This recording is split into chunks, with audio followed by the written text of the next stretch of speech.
ओडिशा की पुरी से केंद्रीय कृषि मंत्री शिवराज सिंह चौहान ने विकसित कृषि संकल्प अभियान का किया शुभारंभ। कहा, वैज्ञानिक गांव-गांव जाकर किसानों को करेंगे सशक्त।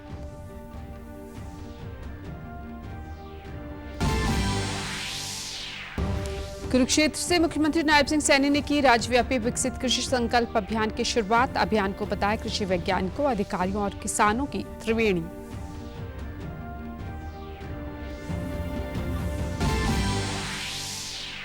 अंतर्राष्ट्रीय योग दिवस के मौके पर होने वाले राज्य स्तरीय कार्यक्रम से 10 लाख युवाओं को जोड़ने का लक्ष्य किया गया निर्धारित। मुख्यमंत्री ने कहा, योग युक्त होकर नशा मुक्त बनेगा हरियाणा। और स्वास्थ्य महानिदेशक ने कहा, प्रदेश में अभी तक कोविड के 24 मामले आए सामने। सभी संक्रमितों की हालात सामान्य। स्वास्थ्य विभाग पूरी तरह से अलर्ट।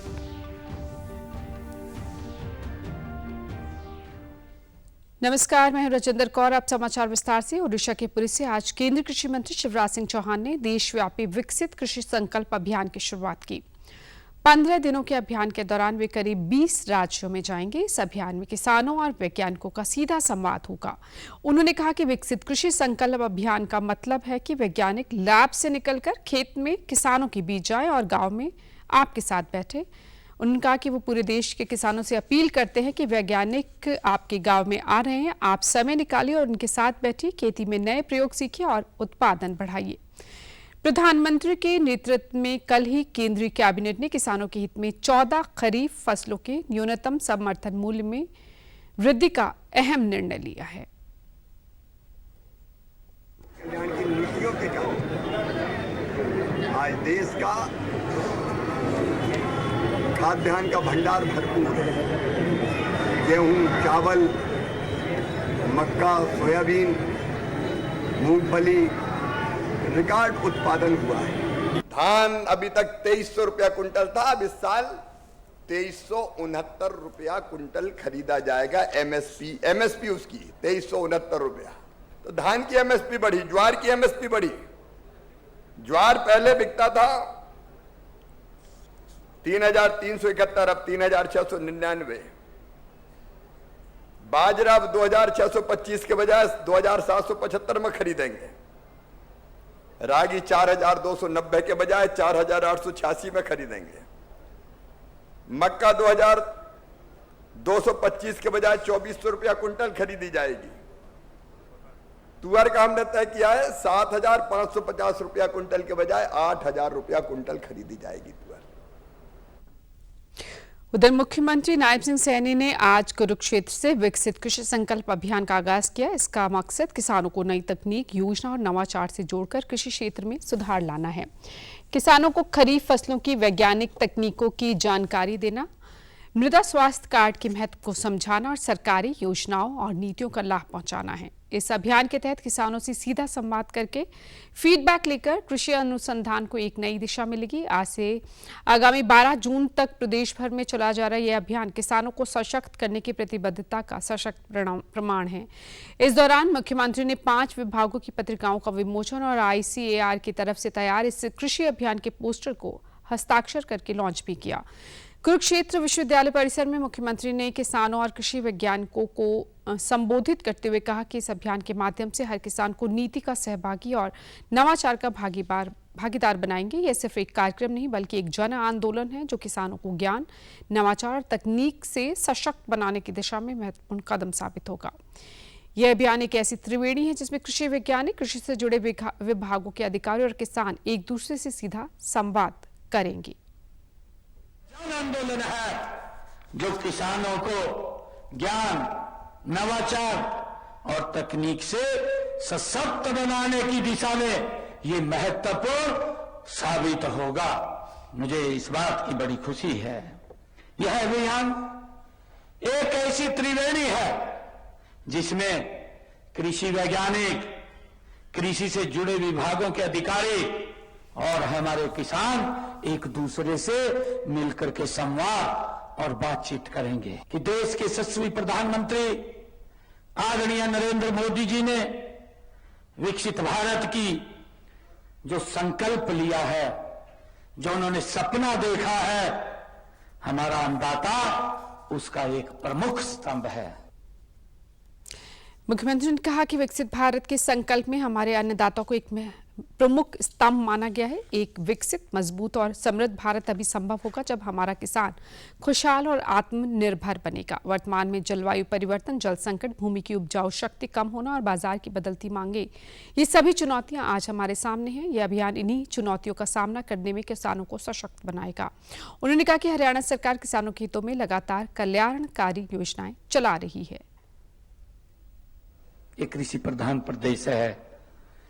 आपकी कड़ी मेहनत और लगन से आपने देश के खाद्यान्नों को वो आत्मनिर्भर बनाया है। लेकिन समय बदल रहा है। हम सब जानते हैं कि समय गति से बदल रहा है। इस बदलते समय में साथ साथ हम कदम से कदम मिला करके, मिल करके हमें चलना होगा। हमें कदम से कदम मिला करके आगे बढ़ना होगा।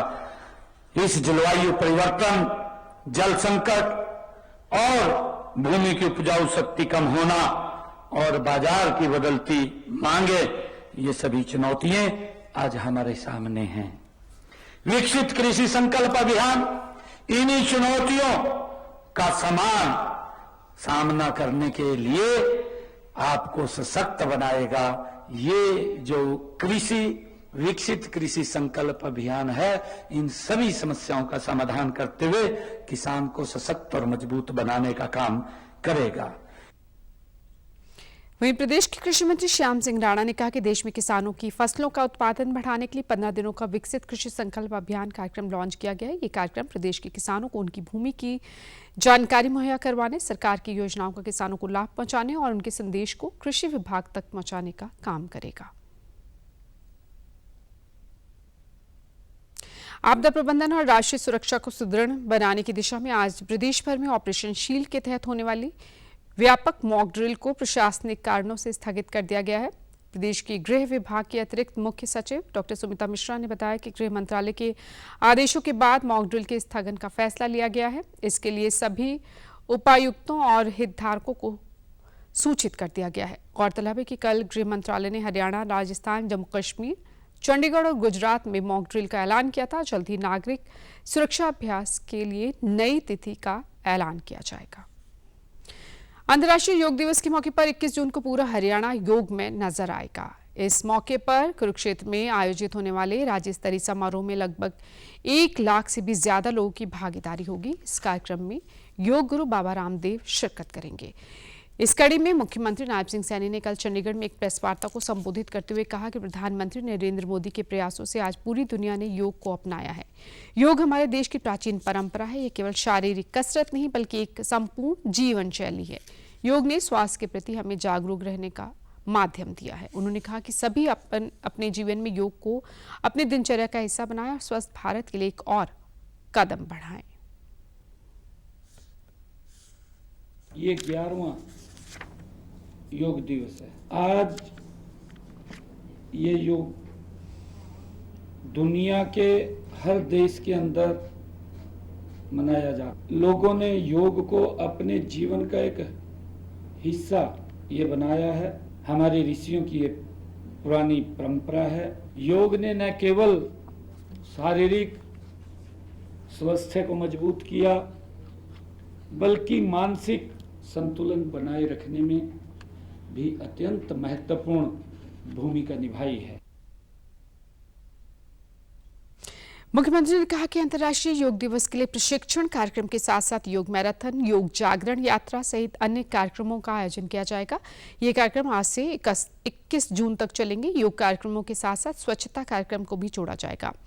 साथ ही हम योग युक्त हरियाणा, नशा मुक्त हरियाणा का भी आगाज करेंगे ताकि समाज से नशे को जड़ से खत्म किया जा सके। इसके अलावा हरित योग के माध्यम से प्रकृति की रक्षा का संकल्प लेकर 10 लाख पौधारोपण किए जाएंगे। उन्होंने सभी से योग से जुड़ने का आह्वान करते हुए कहा कि अंतर्राष्ट्रीय योग दिवस के लिए पंजीकरण के लिए पोर्टल बनाया गया और 10 लाख युवाओं को जोड़ने का लक्ष्य निर्धारित किया गया है।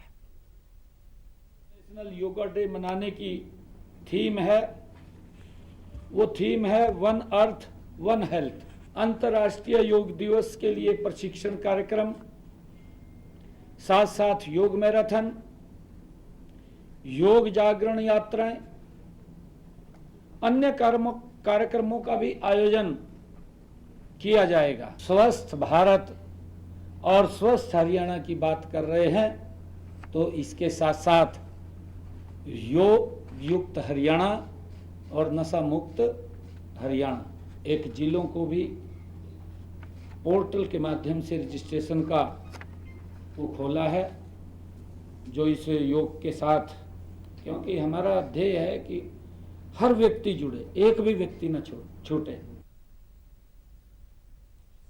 वहीं कोरोना के बढ़ते मामलों के संबंध में मुख्यमंत्री ने कहा कि लोगों को घबराने की जरूरत नहीं है। इस संबंध में स्वास्थ्य विभाग की पूरी तैयारी है।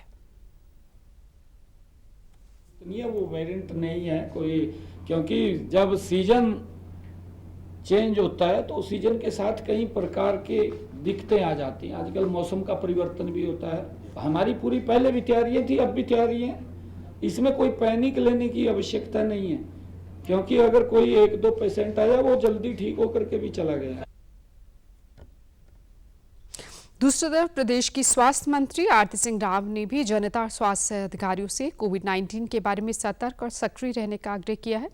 उन्होंने इस बात पर जोर दिया कि प्रत्येक नागरिक का स्वास्थ्य और सुरक्षा सरकार की सर्वोच्च प्राथमिकता है। समय पर कार्रवाई और निवारक उपायों का सख्ती से पालन करने से वायरस के प्रसार को काफी हद तक रोका जा सकता है और घबराने की जरूरत नहीं है। इस संबंध में हरियाणा स्वास्थ्य विभाग ने सभी सिविल सर्जनों को कोविड-19 के संबंध में एक एडवाइजरी जारी की है। उन्हें स्वास्थ्य सुविधाओं में समर्पित फ्लू कॉर्नर स्थापित करने के निर्देश दिए हैं ताकि शुरुआती जांच और उपचार उपलब्ध कराया जा सके।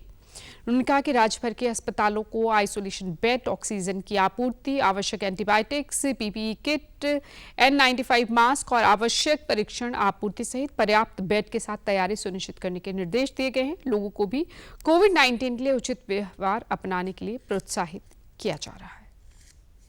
वहीं प्रदेश में कोरोना के दोबारा से बढ़ते मामलों के मद्देनजर हरियाणा स्वास्थ्य विभाग ने प्रबंध कर लिए हैं। स्वास्थ्य विभाग के महानिदेशक डॉक्टर कुलदीप सिंह ने बताया कि हरियाणा में अभी तक कोरोना की स्थिति नियंत्रण में है। अभी तक प्रदेश में 24 मामले सामने आए हैं, जिनमें से गुरुग्राम में 11, फरीदाबाद में 9, करनाल में 3 और 1 मामला यमुनानगर से है और सभी केस स्टेबल हैं। एक मामले को छोड़कर बाकी सब होम आइसोलेशन में हैं। हरियाणा में पर्याप्त मात्रा में वेंटिलेटर, दवाइयां और ऑक्सीजन बेड है। उन्होंने कहा कि हरियाणा में कोरोना की वर्तमान वेव से ज्यादा खतरे की बात नहीं है। विभाग द्वारा सभी सिविल सर्जन्स को एडवाइजरी जारी की गई है। हरियाणा में 18 जिला अस्पताल में RT-PCR लैब हैं, जबकि 6 मेडिकल कॉलेज हैं। इसके अलावा रैपिड एंटीजन टेस्ट हर प्राथमिक स्वास्थ्य केंद्र पर उपलब्ध है। उन्होंने कहा कि सभी लोग कोविड के प्रोटोकॉल का पालन करें और लक्षण दिखने पर तुरंत अपने आप आइसोलेट कर जांच करवाएं। जो केस सामने आए हैं, आज टोटल 6 केस सामने आए हैं और जो अभी तक केसेज हैं 11 केस गुरुग्राम से हैं, 9 केस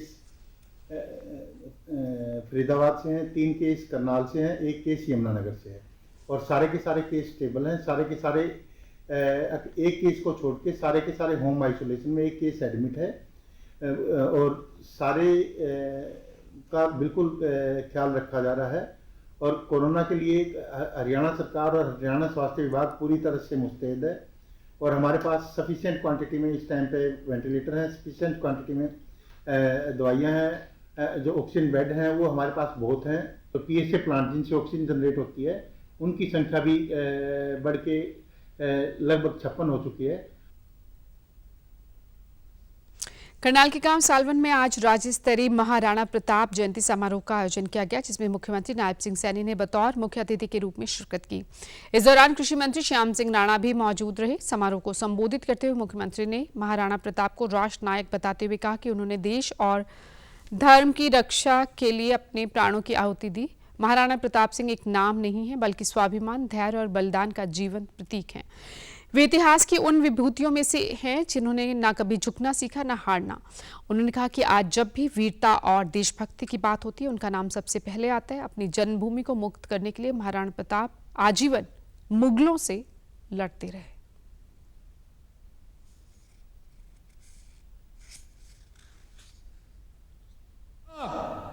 को श्रद्धांजलि अर्पित करता हूं, जिन्होंने इस राष्ट्र धर्म की रक्षा के लिए अपने आप को कुर्बान किया है। महाराणा प्रताप सिर्फ एक नाम नहीं है, बल्कि स्वाभिमान, धैर्य और बलिदान का जीवंत प्रतीक भी है। ये मेरे लिए बड़ी खुशी की बात है। वे इतिहास के उन विभूतियों में से हैं जिन्होंने न कभी झुकना सीखा, न कभी हारना सीखा और सदियों से हमारे योद्धाओं, शासकों और युवाओं की जो प्रेरणा बने रहे हैं। इस अवसर पर मुख्यमंत्री ने ऑपरेशन सिंदूर का जिक्र करते हुए कहा कि इस ऑपरेशन में हमारे सेना के जांबाज योद्धाओं ने पाकिस्तान को धूल चटाने का काम किया। मैं उनको भी नमन करता हूं।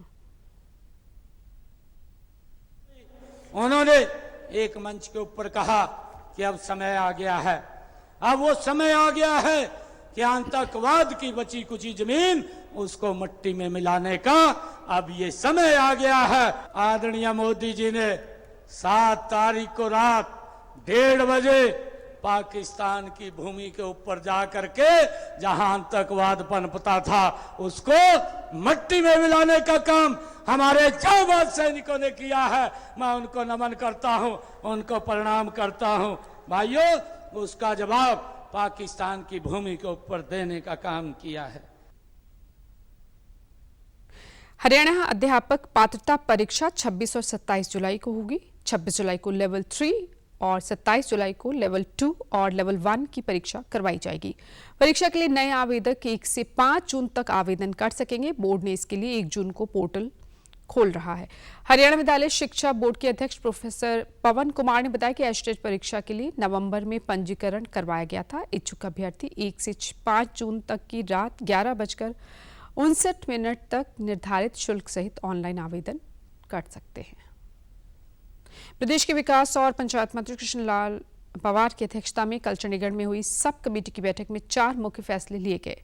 कमेटी ने जिला यमुनानगर में गांव चाहड़वाला को उप तहसील सरस्वती नगर से तहसील बिलासपुर में शामिल करने और गांव रुपोली को तहसील रादौर से उप तहसील सरस्वती नगर में शामिल करने की सिफारिश की। साथ ही जिला सिरसा के गांव मलिकपुर, किंगरी, नौरंग, बनवाला और मिठड़ी को तहसील कालावाली से तहसील डबवाली में शामिल करने की भी सिफारिश की गई। इसी तरह से जिला झज्जर में गांव बिलोचपुरा, भिंडावास और शाहजहांपुर को मानन हिल से झज्जर तहसील में शामिल करने की सिफारिश की गई। बैठक के बाद विकास और पंचायत मंत्री ने प्रेस वार्ता के दौरान कहा कि कमेटी के समक्ष समय समय पर जनप्रतिनिधियों और नागरिकों द्वारा उनके गांव को तहसील और उप तहसील में स्थानांतरित करने के संबंध में 69 प्रस्ताव प्राप्त हुए थे। आज की बैठक में कुछ प्रस्तावों पर सहमति बनी और कमेटी ने उपरोक्त सिफारिशें की हैं। उन्होंने बताया कि शेष प्रस्तावों के संबंध में जिला उपायुक्तों को दोबारा रिपोर्ट तैयार करके आगामी बैठक तक भेजने के निर्देश दिए गए हैं। उन्होंने बताया कि कमेटी के पास अब तक गोहाना, हांसी, असंध, सफीदो, डबवाली को नए जिला बनाने के प्रस्ताव आ चुके हैं, जिस पर काम चल रहा है। 9 तक रिव्यू किया है, तो उसमें कुछ हमने आज फैसले लिए हैं जो हम कमेटी की रिपोर्ट सरकार तक भेजेंगे। उसमें जिला यमुनानगर में गांव चाहड़वाड़ा को उप तहसील सरस्वती नगर से तहसील बिलासपुर में शामिल करने की कमेटी ने सिफारिश की है। चाहड़वाड़ा और यमुनानगर में ही गांव रुपोली को तहसील रादौर उप तहसील सरस्वती नगर में शामिल करने की सिफारिश की है। सोनीपत से साहित्यकार एवं लेखक डॉक्टर संत राम देशवाल को साहित्य और शिक्षा के क्षेत्र में उनके उत्कृष्ट योगदान के लिए राष्ट्रपति द्रौपदी मुर्मू ने हाल ही में पद्मश्री अवार्ड से सम्मानित किया। उनकी साहित्यिक यात्रा और योगदान ने देश भर में उन्हें विशिष्ट पहचान दिलाई है। इस उपलब्धि के लिए डॉक्टर देशवाल ने केंद्र और प्रदेश सरकार का आभार जताते हुए कहा कि उन्होंने विकसित भारत के मिशन के यज्ञ में आहुति डालने का संकल्प किया है। मैं पद्मश्री का पुरस्कार हरियाणा वासियों को समर्पित करता हूं। अब मेरी जिम्मेदारियां और बढ़ गई हैं। मैं हरियाणवी संस्कृति और हरियाणा लोक साहित्य के संवर्धन और संरक्षण की दिशा में आगे बढ़ूंगा। जितने भी अलंकृत व्यक्ति थे, सारे देश विदेश से आए हुए, उनको बहुत सम्मान दिया। हर प्रकार की सुविधाएं हमें उपलब्ध करवाई और मैं इस सम्मान को पाकर निश्चित रूप से अभिभूत तो हुई, मगर साथ ही मेरे अंदर एक और ऊर्जा भी आई है, अलग से ऊर्जा आई है, और मैं उससे और ज़्यादा कार्य करूँगा साहित्य के क्षेत्र में, शिक्षा के क्षेत्र में, समाज के क्षेत्र में, संस्कृति संरक्षण और संवर्धन के क्षेत्र में। विशेषतः हरियाणवी भाषा है उसको संरक्षण और संवर्धन देने के लिए और ज़्यादा काम करूँगा और युवाओं को प्रेरित करूँगा। वहीं लेखक डॉक्टर संतराम देशवाल की धर्मपत्नी डॉक्टर राजकला देशवाल भी उत्कृष्ट लेखकों में शामिल हैं। उन्होंने अपने पति की इस उपलब्धि पर गर्व जताया। पद्मश्री अलंकरण से नवाजा है, उसके लिए मैं भारत सरकार का, हरियाणा सरकार का बहुत बहुत धन्यवाद करती हूं और साथ ही कहना चाहती हूं कि ये सफ़र हम दोनों का अध्यापन से लेकर सामाजिक कार्यों तक हरियाणवी संस्कृति का, लोक संस्कृति का प्रचार प्रसार, संरक्षण, संवर्धन करने का नहीं रुकेगा और विद्यार्थियों के लिए हमारे घर के हमेशा दरवाजे खुले रहेंगे। संघ लोक सेवा आयोग ने पंजीकरण और आवेदन पत्र भरने के लिए एक नया ऑनलाइन आवेदन पोर्टल शुरू किया है। यह पोर्टल उम्मीदवारों को किसी भी समय आवेदन पत्र के पहले 3 भाग भरने और आयोग की किसी भी परीक्षा में आवेदन करने के लिए तैयार रहने की सुविधा देगा। इससे समय की बचत होगी और अंतिम समय में होने वाली असुविधा से बचा जा सकेगा। आयोग ने एक बयान में कहा कि सभी आवेदकों को upsconline.nic.in वेबसाइट पर नए शुरू किए गए पोर्टल में नए सिरे से आवेदन भरना और अपने दस्तावेज अपलोड करना आवश्यक होगा। पुराना वन टाइम रजिस्ट्रेशन मॉड्यूल अब से लागू नहीं होगा।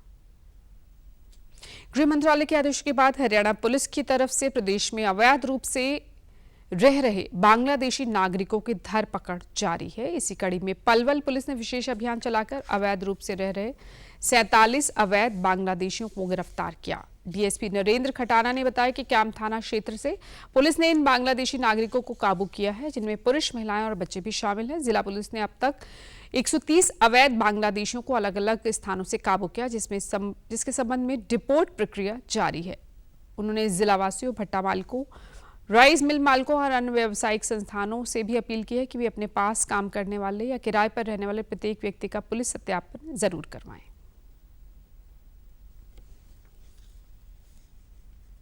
करीब 47 बांग्लादेशी मिले थे, जिनमें बच्चे भी शामिल हैं।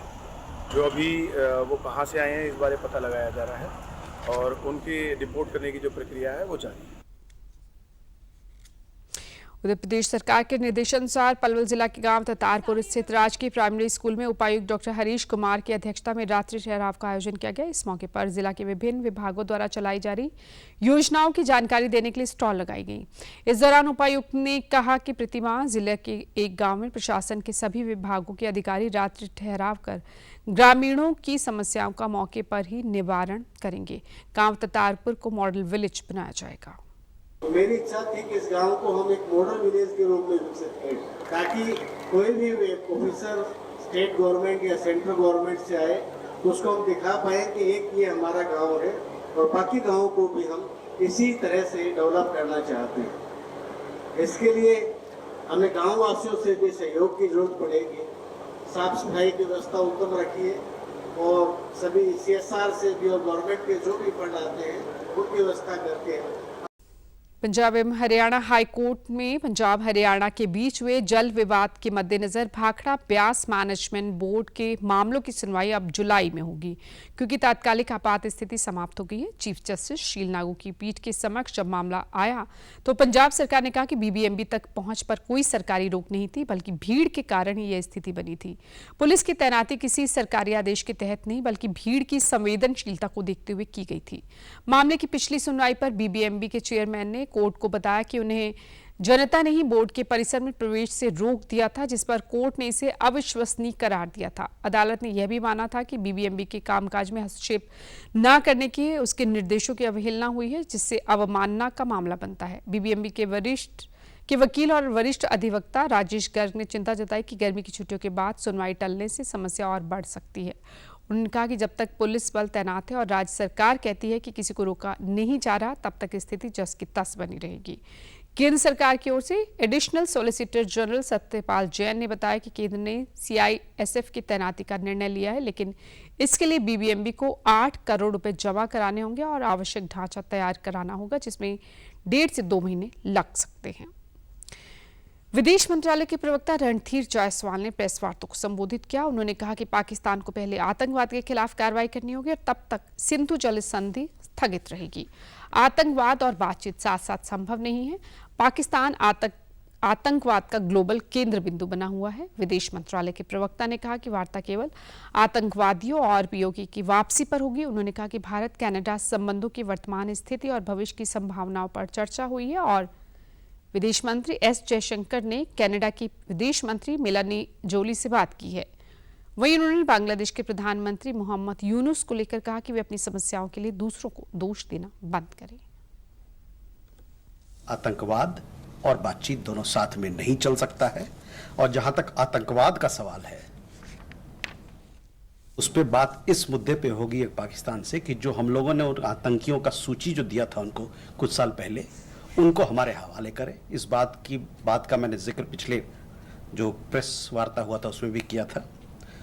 और जहां तक जम्मू कश्मीर का सवाल है, उस पे जो बातचीत होगी द्विपक्षीय रूप से, जो बायलैटरल ढंग से ही बात होगी, वो सिर्फ और सिर्फ इस बात पे होगी कि पाकिस्तान ऑक्युपाइड कश्मीर यानी कि पाकिस्तान अधिकृत कश्मीर को कब का जो पाकिस्तान उसको इलीगल तरीके से, अवैध तरीके से उस पर कब्जा करके बैठा हुआ है, वो उस पर बात होगी। उसको खाली करेगा अपना अवैध तरीके से, उस पर जो कब्जा है उसको। रक्षा मंत्री राजनाथ सिंह ने साफ साफ कहा है कि पाकिस्तान के कब्जे वाला जम्मू कश्मीर एक दिन हमारा होकर ही रहेगा। पाकिस्तान से सिर्फ आतंकवाद और पीओके के मुद्दे पर ही बात होगी। पीओके के लोग हमारे अपने ही हैं। पीओके एक दिन खुद कहेगा कि हम भारत का हिस्सा है। आतंकवाद तो अब भारत कतई बर्दाश्त नहीं करेगा। हर साजिश का मुंह तोड़ जवाब दिया जाएगा।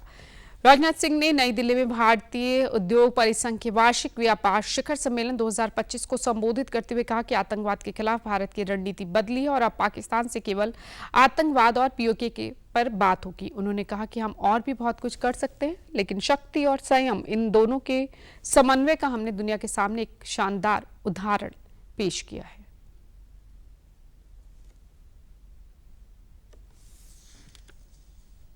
आतंकवाद के खिलाफ भारत की स्ट्रेटजी और रिस्पांस दोनों को रीडिजाइन और रीडिफाइन किया है।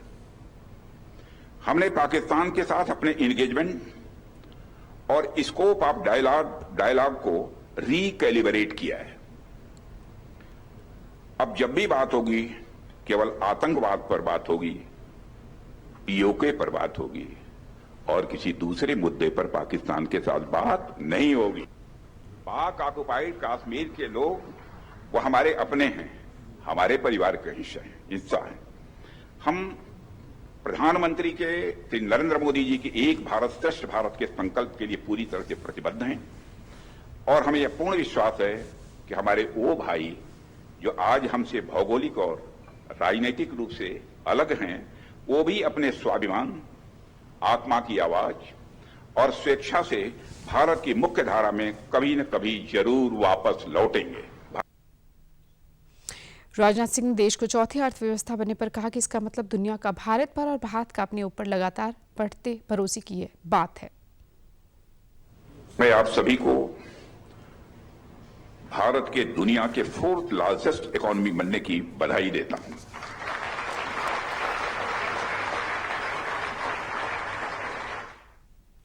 यमुनानगर उपायुक्त पार्थ गुप्ता ने बताया कि जिले में 9 से 13 जून तक हथनी कुंड बैराज पर राज्य स्तरीय बाढ़ राहत प्रशिक्षण शिविर का आयोजन किया जाएगा। उन्होंने बताया कि किसी भी प्रकार की आपातकालीन स्थिति में जान माल की रक्षा के मकसद से प्रशिक्षणार्थियों को प्रशिक्षण दिया जाता है।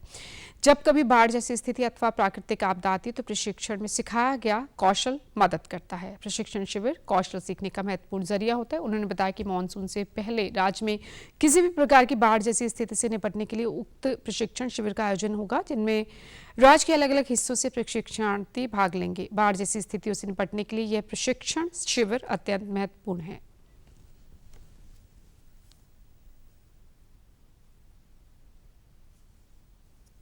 समाचारों में आज इतना ही। इजाजत दीजिए।